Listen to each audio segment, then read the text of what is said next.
Hello and welcome to Label Sections Presents, the podcast where we talk to the most interesting people about all the things you need to know in the world of innovation, business design, tech, and culture. I'm Fuzlin Esau, and today we're joined by three expert leaders to join the roster this week, as well as Josh Nixon from the Label Sessions team. Hello and welcome to Max Nokhrin, who's all about the reality of open banking, payments, and innovation. With a wealth of experience in the financial services sector, particularly in establishing partnerships with major banks, Max is all about building innovation ecosystems within the financial services industry. Also, hello and welcome to Laszlo van Leeuwen, who is focused on building the next generation of digital experiences across design, music, and sound, as well as cryptocurrency and Web3. Welcome, Laszlo. Welcome to Pablo Ferreiros Bennett. Pablo helps brands move from generic touchpoints to unforgettable experiences by applying neuroscience to marketing in rigorous, measurable ways. Welcome, Pablo. ChatGPT is our topic of discussion because it has kind of changed the way we communicate, and not just the way and how we write, but how we start to speak face to face. Recently, there has been sort of an affinity for certain words, if that's the correct term. So ChatGPT is known for using these words, and now people who are using these words in real life, they're being told, "Hey, you sound like a bit like you sound like ChatGPT." And they're normal words, I feel, and sort of the examples are meticulous, adept, delve, which is, every university student's favorite word ever, and probably a reason that ChatGPT uses it because it was pumped full of journals.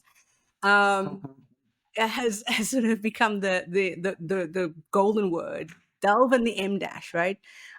So now when people are speaking, people are like, you're sounding a bit like an AI. Where did you get that information from? How do we think that AI is going to change the way we communicate? And how do we think it's already changed the way we communicate? Is everything just a prompt these days? I've found this quite an interesting one, right? Of course, in essence, what this is doing is it's making our communication more efficient, right? Because we are learning from it. So it's improving us in that way. Or the other way around. But then if you look at, for example, like there's a study that was done by MIT, and it showed them that if you relied on GPT or AI for certain tasks, and they measured the brain activity when a person did those tasks before using AI, then whilst using it, and then afterwards. And what they found out is that people handicapped themselves because literally the brain activity dropped by 50 to 60% when they were doing those tasks afterwards. So in essence, like the thing you are most passionate about, you should never use AI for because you're just gonna, decrease your ability to do it. You should just do it for the shit you don't really, care much. Grading. But then it's an interesting balance. That's on the one side, we are learning to be more efficient in our communication. But on the other side, it's handicapping us because it's literally cutting the brain activity in half. Right? Totally. But then what's going to happen? Then you can look in the bigger picture. Then eventually the people who get handicapped are not going to enjoy doing that thing anymore because they're going to realize, shit, I'm no longer any good at it. So then the people who haven't used AI are going to be the ones who prevail at the end. So it's a funny picture to look at the whole thing. Yeah. I think it's interesting what he has said about using for things that you don't like. I mean, it's a good point of view. Like, okay, I think it's reasonable. For me, the most scaring part is I teach neuroscience applied to marketing in, let's say, no more than 10 universities because per year because I don't have time. But I like to teach, right? So I love to teach. And the thing is that I see myself doing things that I feel that are useless. Like every time we do a subject, so we plan to do a project, a final project. And at the end, I am listening to projects that are done in ChatGPT. So I say, which is the purpose of saying, okay, do a project when I see them in class with a laptop. So I say, maybe we need to change the way of evaluating, the way of teaching, the way of learning, because it's useless. So, okay, Laszlo, do this project for neuromarketing. Okay, project neuromarketing, brand, luxury brand, blah, blah, done. So what is, and then I am correcting it like a stupid, so it's a game that still we don't have rules, I think, right? So I think we are still playing a game that there are no rules and there is no referee. So it's like, okay, I have this feeling from the teaching point of view. We're in the Wild West. Yeah. And to your point, we are, I think, because there are a couple of things that I've been watching in this AI space. One element is a lot of companies, especially like even the big tech companies like Microsoft, Amazon, the banks, they're all saying, if you don't use AI, you will not be as efficient, and kind of saying you're at risk of being fired. And like recently, Microsoft laid off a bunch of people with the premise that AI can take over their jobs. And so the question is, can AI really take over their jobs, or is this a pendulum that's swung very far one way very quickly without a lot of real underlying research and studies? And what's the cost of it today, and what's the cost of in the future? So that's an open question. I don't think it's a debate; it's just a question that I have. It's just a fact right now. The other thought I had about using ChatGPT is in the vibe coding space. It's called vibe coding these days. It's a term that I think the more younger generation of computer programmers, software developers loves to use. And to me, it means that they're using ChatGPT to effectively write their code for them. And it's an interesting phenomenon. I would argue that the quality of the code is not necessarily that great. But on the other hand, given our computer processing power these days, do we care if the code's great or not, as long as it still delivers a result within a couple seconds? But I think that's going to come out in the long term. And lastly, there are already rumors and little indications that right now the whole AI space is being hugely funded by capital that is going to dry up.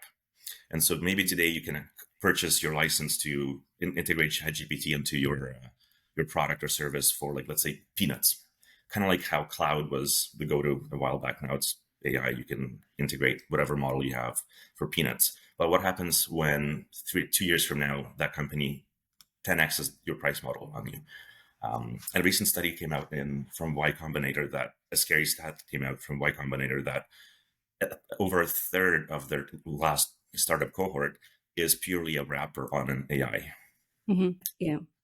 I mean, OpenAI itself is not profitable yet, right? Like, as the base for many of these wrappers is not profitable yet. So it's definitely interesting. And to your point, Max, about the sort of AI taking jobs, there's the very interesting story of the Klarna CEO who decided to lay off the majority of his staff because AI can do everything, and very quickly had to walk it back and start hiring people back. So I think the fact of the matter is AI can only do what people can check. So you can vibe code as much as you want, but when it comes to I have to troubleshoot this code, or I have to change it or tweak it slightly, you're gonna have to have some sort of base knowledge to be able to understand that. And I think this is the thing where, you know, that very overused statement of you know, the person who's going to take your job is the one who's using AI instead of AI itself.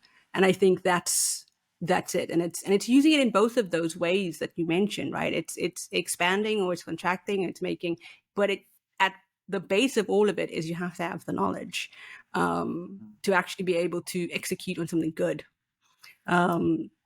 Recently, my sister was doing an assignment, and the assignment was very simple: write a blog post.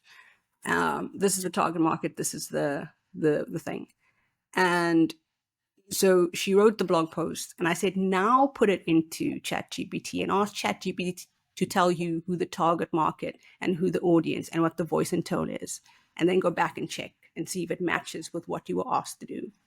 And it worked out in her favor because it matched. So it's like, fantastic, good. You've done the assignment in the correct manner. And I think that's kind of how we should start looking at how kids and how we should be using it in universities. It's not about the content should be stuff that you know. Use it to check your work. Use it to rather than. Yeah, but sure. I feel you on the Pablo. I feel you on that.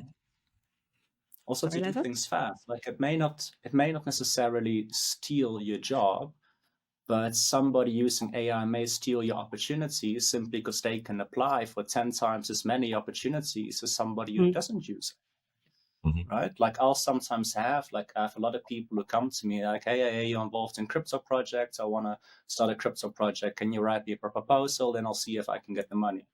And back in the day, I'll be like, shit, like now I got to spend hours writing a proposal and I don't even know if the money is actually really there.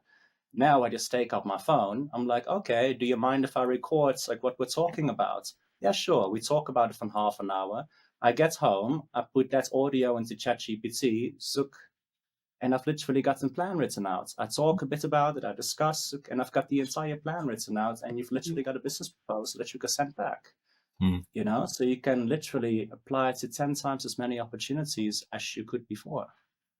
And I think the reason that works is because you still have the knowledge. You have the crypto knowledge to be able to go to back it up, the proposal. That's true. And I find that a lot of people are doing proposals where they just don't have anything to back it up. It's just like, this is what they're saying is the thing to do, without understanding what it means. So yeah. There's actually wanted to slightly adjust topic, but still in the AI space. But there is a company here founded in Toronto. It's called Bordy. I don't know if you guys have ever come across it. It is a voice AI app or product. So this AI agent, his name is Bordy, speaks with a UK London accent, and you call it on WhatsApp, and you have a voice call with it. I don't even know. Do I call it him or it? So what it is the vision is it's basically LinkedIn, but personalized at LinkedIn. So Bordy builds connections with people around the world, whoever calls in or creates an account with them. And I can pick up the phone and call Bordy right now and have a conversation. And I can tell Bordy, okay, I'm doing this specific project. I have the specific parameter, like it could be in this region, let's say Singapore. I have these specific needs. Like, let's say I want to open up have a license in Singapore for money movement services. Who can I connect with? And within a day, I'll get an email back from Bordy saying, here are 2 or 3 people that I've spoken with about your ask for project. They've all said that they're open to you having a call with them, and it leaves me to connect with them directly. And then on the inverse, if somebody asks Bordy for background that I have, I would get an email from Bordy, and then it'll say, here's what this individual is looking for. And I can choose to say, yes, I'll have a call, or not this time. So it's a fascinating concept. Awesome. Wow. So if anybody's actually I would suggest check it out. It's a really cool network. It seems like the network is pretty large. I've gotten people from all over the world on various asks, and it's been fantastic. It's 45,000 people in a network. That's amazing. I'm That's like, really cool. I'm also just like I'd be fascinated to know sort of how they came to the voice of Bordy, and whether or not they just felt like, a British man was going to give you the best possible like business advice. I also wonder if I have the British man because of my whatever. And would be interesting as well. Like, who do they think is going to be the most influential to you? Like, yes.